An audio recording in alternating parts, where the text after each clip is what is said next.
So I finally got my hands on Dishonored 2. And yeah, I am just a huge fan of the first game, and when I saw this at E3 2016, I was just stoked.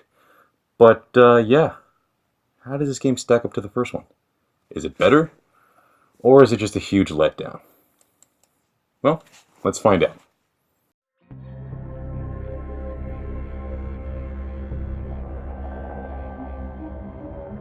Alright, let's get the graphics out of the way first. This game will look rough to some, but the game is not meant to look realistic. Instead, it depicts a Lovecraftian steampunk world with the bleakness and danger of a bourgeoisie nightmare. If anything I just said strikes a note with you, then you will enjoy the overall art direction they went with in this game.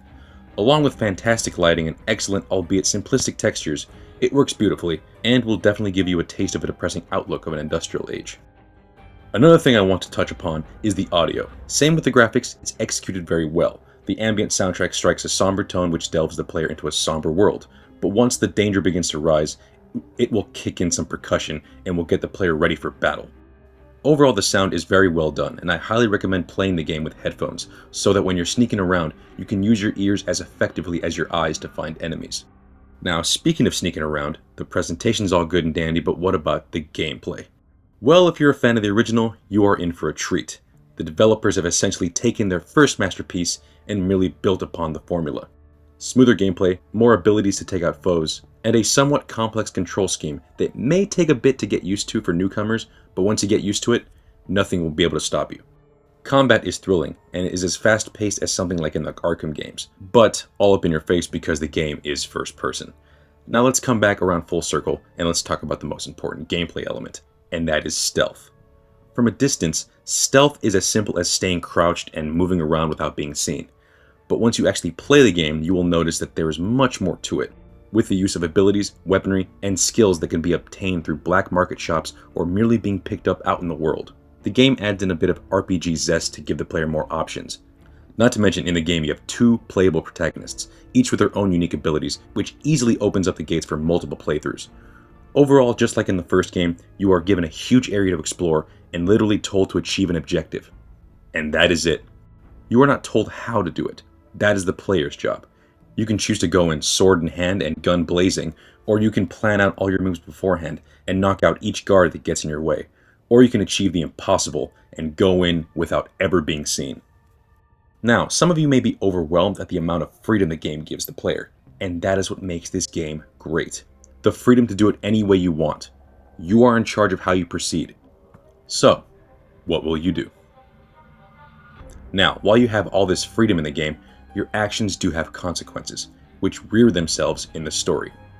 Now, I won't spoil anything, but I will give you an outline of what is transpiring. 15 years after the events of Dishonored 1, Emily Kaldwin has since grown up and become the Empress of Dunwall. Alongside her is her protector and her father, Corvo. During the anniversary of the death of her mother, which for some reason they celebrate, Emily's mother's long-lost sister comes back and takes back the throne by force, labeling Corvo and Emily fugitives and killers. And at this point, you are given the choice of which character you would like to proceed with, both offering slightly different campaigns. And now, you as whichever hero you choose must restore balance by taking back the throne by any means necessary. Overall, it's a very simplistic vengeance fugitive story with layers that overlap into some of the characters' pasts and even a bit of into the first game. Now, I thoroughly enjoyed the plot and see it as an even better follow-up to the first, but what really shined in this game was the characters. Not just the main characters either. Even the simple banter from low-level guards was enough for me to shut up and listen. The dialogue is written pretty well, and the voice acting is fantastic, thanks to the talent involved. Some characters do come off a bit stale, but the majority of the voice casting is great. Bottom line, the game is equal parts presentation and story, while being smothered with fun, intense gameplay. Top it off with a chilling, bleak world, and you have a game that not only encourages creativity in how you play the game, but mentally rewards you when you plan out your approach and succeed. If you are a fan of the first game, well, get ready for an even better journey ahead of you. If this is your first time, then simply ready yourself for one of the best gameplay experiences of this era.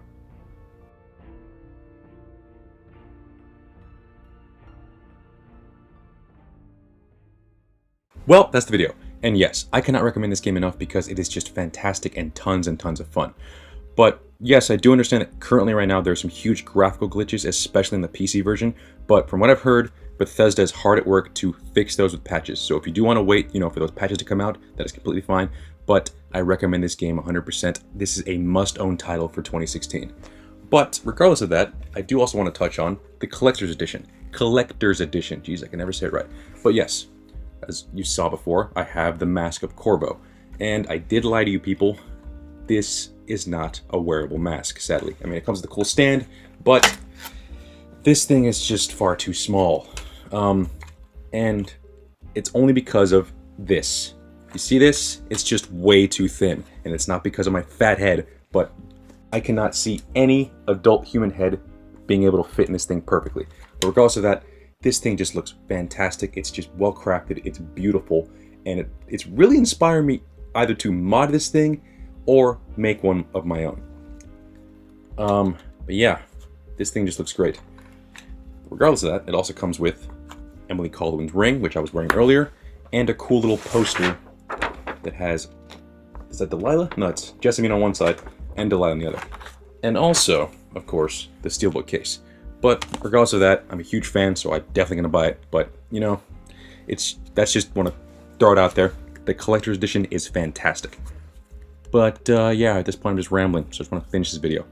So, thank you for watching. Like, comment, and subscribe. And I'll see you guys later.